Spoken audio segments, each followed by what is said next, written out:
Hello, this is Trisha Wolfrey from Your Empowered Self, and welcome to my podcast, How to Manage Stress.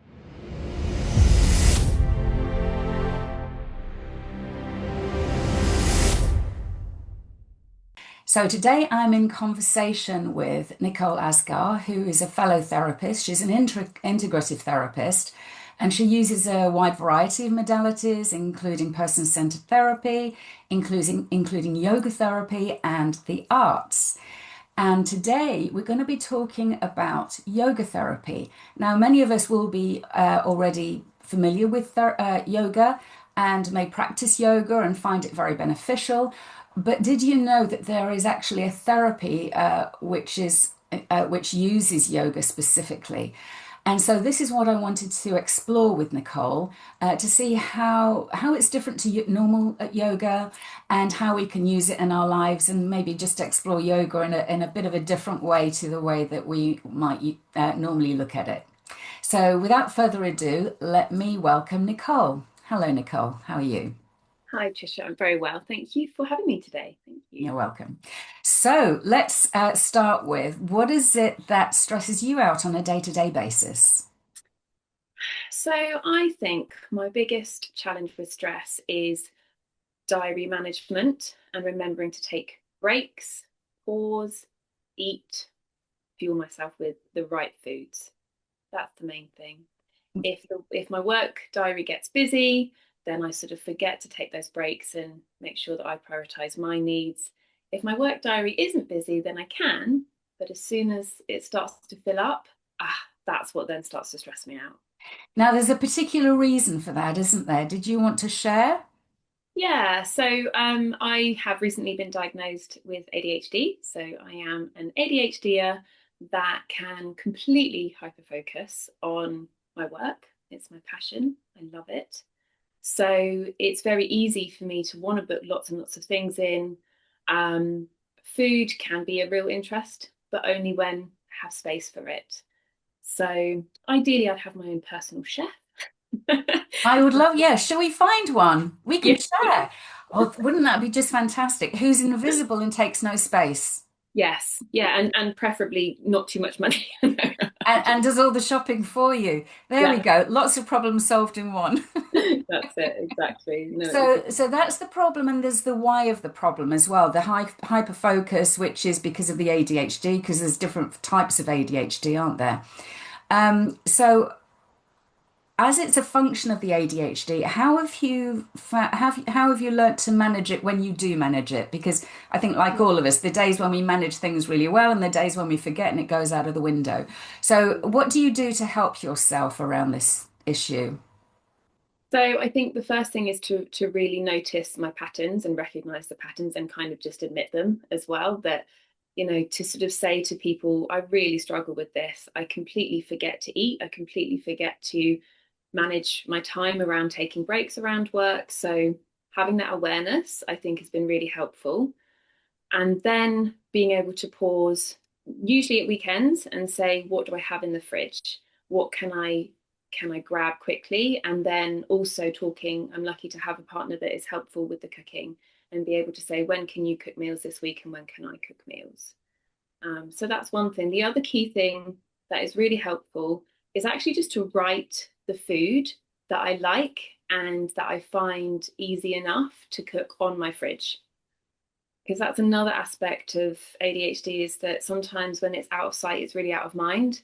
And I can just completely forget what it is that I actually really like to eat and enjoy. So having it all written there means I don't have to do a lot of the thinking, the decision sort of fatigue and paralysis that can come as well with trying to choose.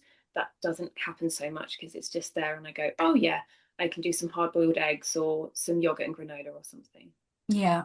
So this is really interesting because I remember we had a conversation a little while ago Mm. when I said that I usually say to my clients who've got the same issue, why don't you do like a meal plan?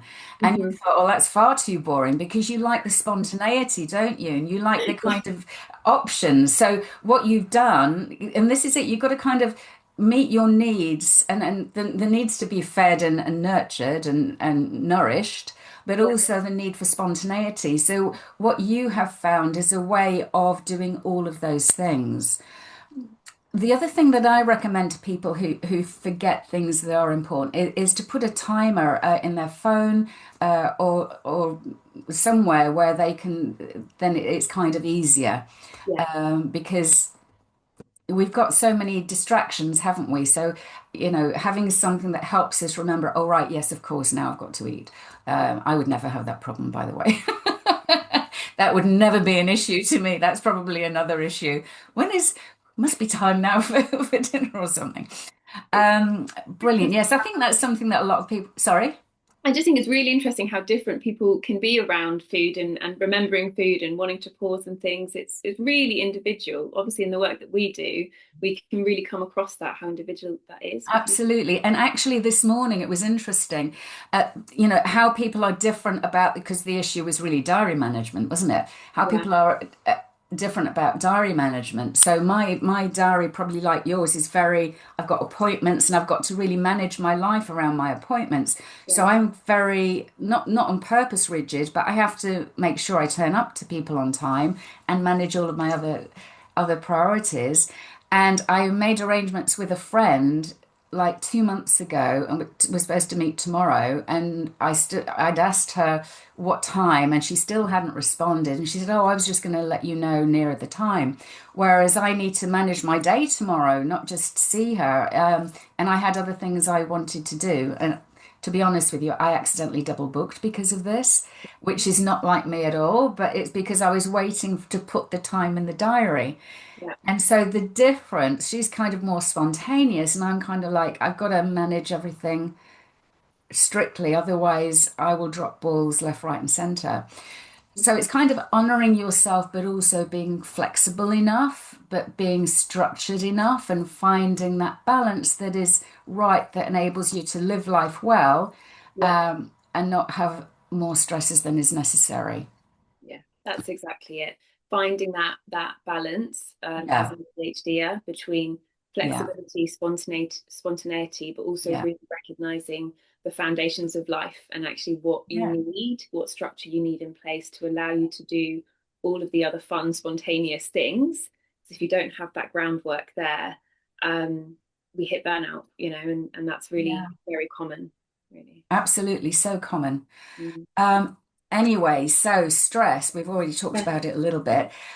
Let's have a look at yoga therapy. So I love yoga, and I've been doing it for literally decades now. I'm not terribly gifted, but I really, really enjoy it.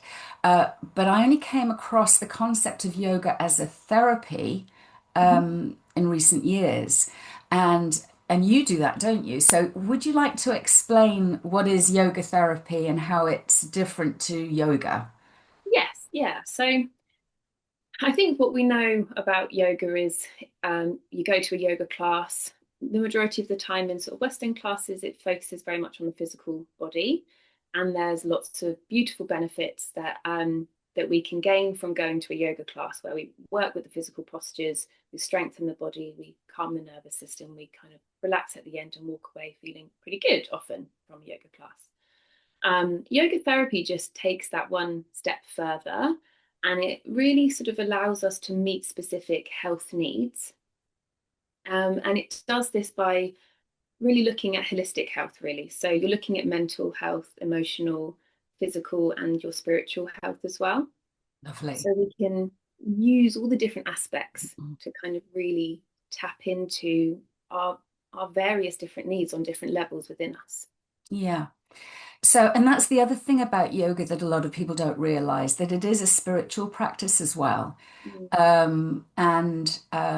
You go, I guess I go to lots of different yoga teachers because of where I practice, and they all have a different bent. And it was only in recent years that I realized it was a spiritual practice as well, and it could directly benefit emotional health.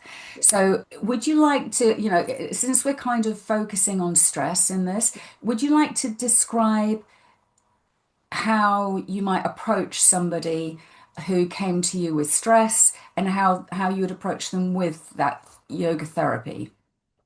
Yeah, absolutely. So I think the first thing that we want to be able to just look at is where people are holding stress in their body. So we look at the physical body.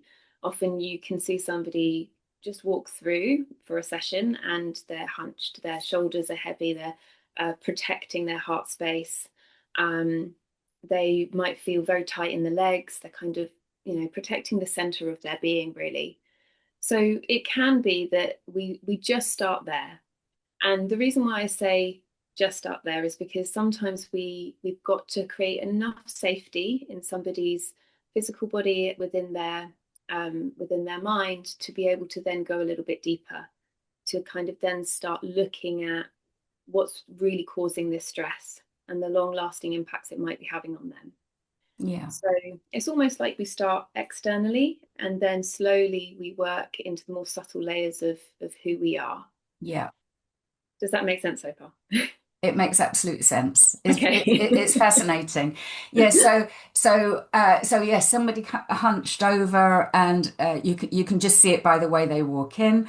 Yeah. So and they're protecting their heart space. So what kind of would you do for that specifically? And then what might you discover? And Yeah. everybody's gonna. There's so many differences between one individual and another, but can Yeah. you walk us through then what might happen for somebody?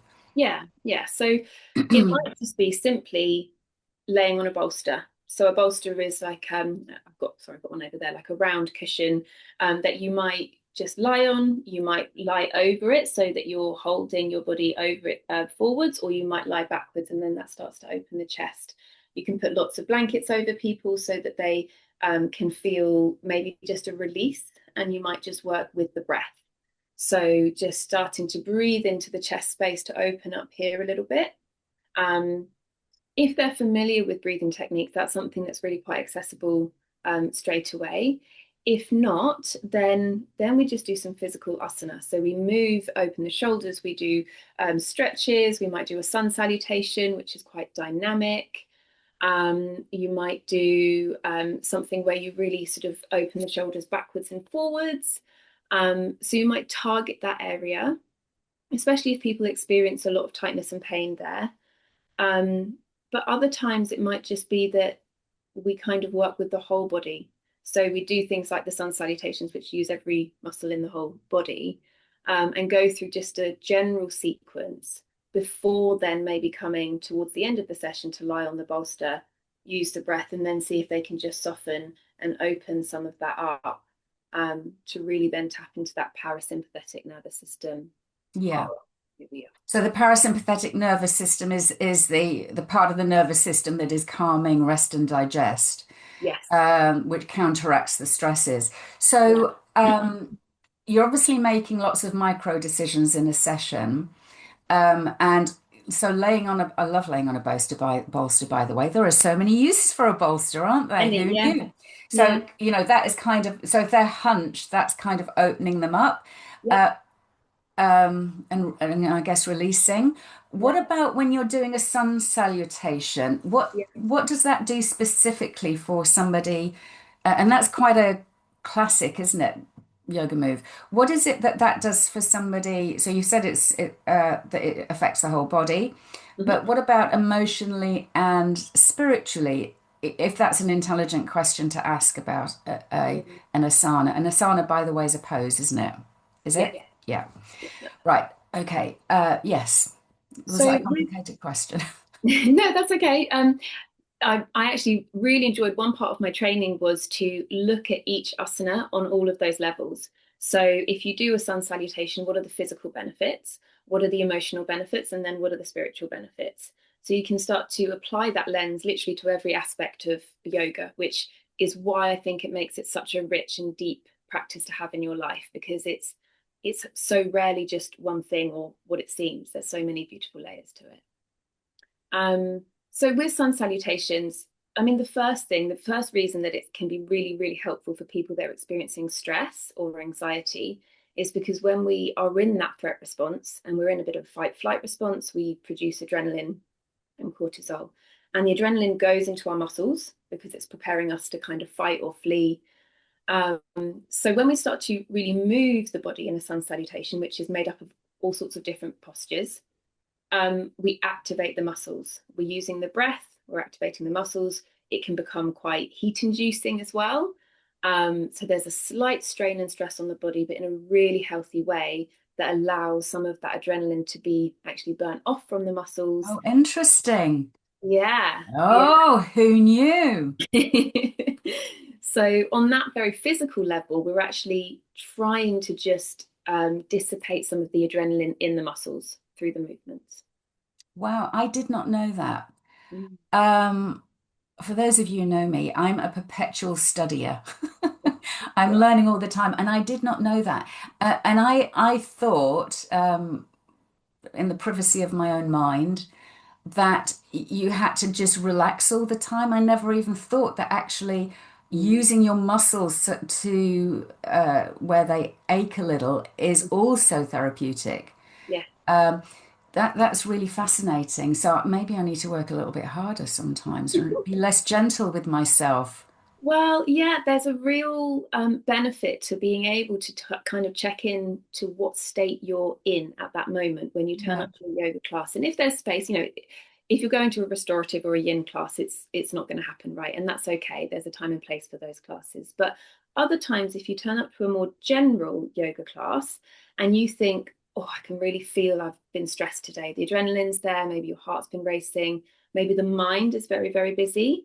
These are all signs that you're in a slightly more activated nervous system state. And actually, we need to meet ourselves where we are in that moment and allow ourselves to kind of move through that. So we call it rajasic energy in yoga. And we kind of got to keep that fire burning a little bit through very conscious movements, conscious breathing. We can do lots of cleansing exhalations as well to start to release that tension, that adrenaline. And then slowly throughout that session, we can start to move into more sort of gentle, subtle postures where we really then focus on relaxing the body. Wow. So breath work is a known practice, and um, I notice that there's always a kind of when you're doing yoga, you have to breathe in at this point and out, and the exhalation at that Yeah, point. yeah. And the reason for that is, So it doesn't actually have to be as prescribed as okay, it good, often. because I always get that wrong. It's like left and right. Am I with them? Especially, with coordination issues, I'm always saying to my clients, I didn't mean left, I meant right. I'm sorry. Just the way Yeah, I I roll. avoid all directions, honestly. That's a stressor on its own. There we Yeah, are. it's fine. Okay, so Um, so it doesn't matter. It's really the principle of of being conscious of your breath, and when you breathe out, you're breathing out stress, Yes, yeah. So the letting whole go. idea really is that when we're using the breathing, we're working with our energy. So it's called pranayama in yoga, and prana means energy. So we're trying to control the energy in a more mindful, conscious way. So when we come to a class, or if you're having yoga therapy and we're coming to a session, I might see a client who shallow breathe. They breathe up into their chest, and that's often a sign again of adrenaline. Yeah. So really the emphasis, or what we're really interested in being able to make space for with the pranayama, is regulation. So can you use your breath to regulate you to a state that you want to be in? Mm. If you're feeling very low, very lethargic, and you get to a class and you think, actually, I'd like to liven myself up a little bit, then you want to breathe more deeply and sort of more strongly. And um, you can kind of, there's all sorts of different pranayama techniques to lift your energy. But if you are coming already with lots of adrenaline in your system, then you want to breathe in a way that brings you, like you said, into that parasympathetic nervous system state to bring you down. The inhale as you do this, exhale when you do that, that's less important. Thank But God. yeah, but meeting that nervous system state is what's going to be most transformational. Brilliant. Okay, so we've talked about using the bolster to either kind of um, comfort yourself forward, is how I put it, Yeah. but also open up. We've talked about sun salutations. Can you mention perhaps another couple of yoga moves that might be particularly strong and therapeutic Yeah. when used in the right way? I know that everything will be different, everyone will be different, but just Yeah. kind of like something that might help people that are watching or listening. Yeah, sure. So forward folds are often very comforting for people. Depending on the way that your body is, the accessibility needs that you might have, it might be that you want to use lots of cushions and things to kind of prop yourself up. And this is where it becomes quite difficult to just kind of give a posture because everyone's unique body is going to need something different. But in general, if we fold the body forwards and we start to bring the head lower than the heart, we then start to release a little bit more. And it gives the nervous system those signals that it's safe enough actually to come down and kind of stop that hypervigilance that we have. Lovely. The more we're up, the more alert we are. The more Yeah, we're down, the softer we are. lovely, lovely. And one more? What else would I say? Um, Honestly, breathing and free flowing movement is Mm. just one of the best things that we can do. If you Mm. feel very activated in your body, so that might look like I said, heart palpitations, muscle tension, busy mind, finding it hard to rest, actually, feeling very restless, like fidgeting all the time. I mean, I'm an ADHD, so I move constantly anyway, but if you're really struggling to just be, then you've got this sort of excess energy and shaking that out, dancing it out, moving it out, breathing it out, tapping it out. That is one of the best things you can do. And that's not really yoga, that's just being human. Yeah. So just going wild in the kitchen for a few minutes Yeah. Yeah. or Even better any on place the you grass. like. Yeah, or any place you like, exactly. On the grass, Yeah. in the garden, in the shower. Sometimes that can feel great in the shower, is to just do some like shake some breaths and let the water flow over you and just don't really think about it, just move and breathe. That's fantastic. Also talking about in the garden, Mm-hmm. there's something therapeutic, isn't there, about having your bare foot on grass. Yes, I don't understand the principle of it, but there is something real about that, isn't there? yes. Yeah. Do you know anything? Don't worry if you don't know. I just came to my mind. Yeah, no, there's there. So again, we can kind of look at it from a maybe a spiritual point of view, but we can also look at it from a neuroscientific point of view. And we know that when we do brain scans, we can see that when we have exposure to green and also some blue as well, so blue spaces also I think have this effect, but that can start to release hormones like GABA, which is the calming neurotransmitter. It can start to release more calming signals in the body through the vagus nerve because green, blue is nature. It's when we start to look out, we start to again soften that hypervigilance.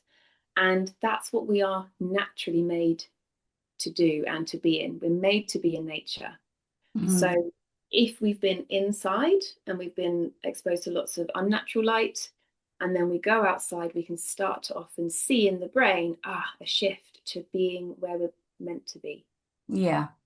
I notice you've got lots of plants around you, as have I. Yeah, You know, that's kind of bringing nature in, isn't it? So they can be therapeutic also. yes, Brilliant. yeah. So, people come and have therapeutic yoga for stress. Is there anything else that kind of is a standout thing that they come to therapeutic yoga for? Oh, yeah. I mean, yoga therapy in itself is and it's, in a wonderful way, becoming a really big um, option. I can't think of the word, but it's becoming much more. It's becoming a can't think of the Popular? word. Well, no, just Understood? understood in a way that it never has done before. In Yeah. the sense that when people might be experiencing any kind of challenge around stress, burnout, bad back, even things like autoimmune diseases, people aren't necessarily only thinking about, right, I've got to go to the medical doctor about this, I've got to go and see a chiropractor about my bad back. It's this idea of opening up to more holistic health. I think that's what I was trying to say, is that it's becoming better understood as another option for us to meet our needs in a less sort of clinical medical way, which is, as we've kind of grown up in the West, that was the way that was understood as the best way, I suppose. Yeah. So alternative therapies, that provide ways to really work with the nervous system. So any kind of nervous system disruption. So that can be things like eczema, migraines, insomnia, inflammation of any sort. There's all sorts of different things that yoga therapy can start to work with because Gosh, that's so interesting. So all of those conditions that you've spoken about are linked to stress as well. they often can be, or they can be very Yeah, much exacerbated by stress. absolutely. Yeah, yeah, really, really interesting. Mm. Okay, so there is also the principle of yoga as well, hold on a second. The eight limbs of yoga. Sorry, just my cheat sheet. How subtle was that? So, yeah, the eight limbs of yoga. Do you want to talk a little bit about that? Yes, so I'll relate it to yoga therapy and how we kind of tie that in. So when we go to a yoga class, we mostly focus on one of those limbs, which is the asana, which is the physical postures. And sometimes people will bring in things like some breathing, and they might touch on the other limbs. But the eight limbs is kind of where it all started with what's called Raja Yoga, and the eight limbs is it's kind of like a guide really for how to live a more yogic way of life. And we can dip in and out of these throughout our whole life, learn a little bit more about the asana at some points. We might learn a little bit more about the meditation at other points. So, can I just say before you go on? So, when you say yogic life, this doesn't mean you're somebody who does yoga every day. It's just a philosophy of living, isn't it? That's right. And Yes. Yeah. asanas, which are the yoga practice that everybody is familiar with, Yes. is as Well, well. It's yes. yes. Yeah. Okay. So I just wanted to clarify that. So continue. Sorry. Yeah, no, that's okay. So the eight limbs of yoga cover many different practices within this idea of having yoga in your life, having a yogic way of life. And it comes from beautiful old scriptures that were written thousands of years ago as this idea of having a way to live in line with your emotional, mental, spiritual, physical health. The main idea really of these eight limbs is so that actually you can move towards unity and consciousness, so that we can start to realize who we are on a much greater level than just the ego right here in our physical bodies. So they're there to kind of take us to somewhere greater. But when I was saying we can kind of dip in and out of these, it it makes it more it just makes it more accessible, because Yeah. we can't all be, sitting in an ashram, in India for 12 years, or sitting in a cave somewhere in the forest. We can't all do that. So we have to find small ways to dip in and out of that. And that's where Yeah. yoga therapy can bring a lot of these ancient practices to life. Yeah. Can you name the eight ones? This is not a test. I should have looked at it beforehand. What a mean question. What a mean question. We could, Because I've got it behind me. Okay, all so right, should let's look we at in the my head? picture behind you, which looks So very complicated. number one is asana. Yes, So that as we've said, physical yeah, postures. Number two is pranayama. breath. So this is our breath work. Yeah. Then number three is our yamas. So these are I'm just aware that there's quite a lot to describe within these, so I might just keep it short. But Yeah. these are sort of ways that we can start to live our lives, some values and things that we can bring into our lives. Then we have the niyamas as well. These are kind of sometimes called observances or um, guidances as well that we can live within our lives. Then we've got five, which is pratyahara, I think. All right. I think my list is correct. So pratyahara is this idea of withdrawing from our sensory world and turning our attention inwards. So we live in a very sensory overloading world, and especially if you're neurodivergent. So, it can be really intense, actually, is the word that comes to mind. So, pratyahara is something that can be a beautiful way to manage that feeling of overwhelm, burnout, stress. Then we have I got this right? Don't worry if it's a bit wrong. It's just getting the idea of it. These are just lovely. These are philosophies of living, aren't they? Yama, niyama, pratyahara. I feel like pratyahara is number 6. Then you've got dharana, dhyana, samadhi. Oh, I have done it right. So the next 3 after pratyahara become more and more subtle, and these help us move towards what I was speaking about earlier, was this idea of sort of connected consciousness, this idea of being maybe more than just the ego in this physical body that we sit in right now. So we start to concentrate the mind, we start to come into more meditative states, and then number 8 is this idea of samadhi, which is just pure consciousness bliss, unity, this idea of just being together as one. Oh, it just sounds so beautiful, if I'm honest. It really touches the soul, doesn't it, when you talk about it? Makes me quite emotional when I talk Yeah, I about know. it. If everybody kind of lived with these ideas, not like, right, I've done my yoga now, I've done my pranayama, but not as a kind of what's the word, performative, but Yeah. just kind of living life that way. And some of the philosophies of being with nature, being able to withdraw and be within yourself, and I'm sure kindness is in there somewhere, and you know, Definitely, that's one all, of the all, dramas. yeah, all of these things just make such a difference to the world. Yeah, thank you so much for that. I know that we could go on for probably hours. Maybe one day we will. When we've got our chef, we shall get him in the kitchen. It's a him, by the way. I don't know why I've decided that. And whilst we have a chat about such things in depth. Great, Trisha. I love the idea of that. Okay, so I always ask my guests if there is a book that they've found really enlightening or inspiring in some way that might also benefit others. And I think you've got a particular one in mind, haven't you, Nicole?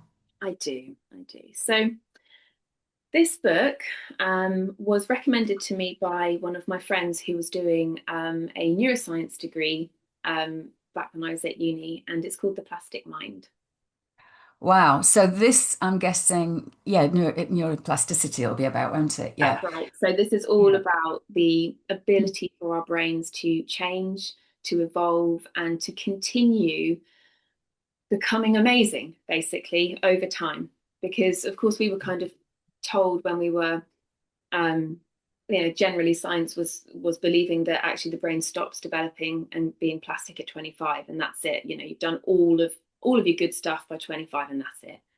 Um, and because of my chronic ill health when I was younger, when I really struggled with constant burnout, ME, and undiagnosed ADHD, I just thought, gosh, is this me forever?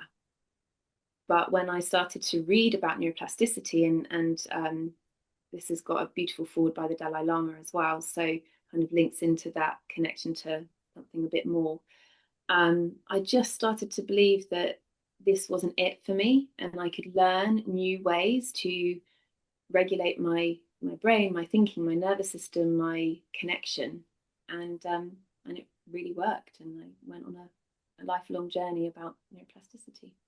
I think that's wonderful because a lot of the clients that I see, they come to me with whatever problem, and then they just say, it's just who I am. That's it. And Yeah. that's really a place of such stuckness. Mm. But what you're talking about is saying it doesn't have to be. You can change the way that your brain functions, so that you are acting in accordance with what is right for you and helps you to develop and grow and move beyond your circumstances.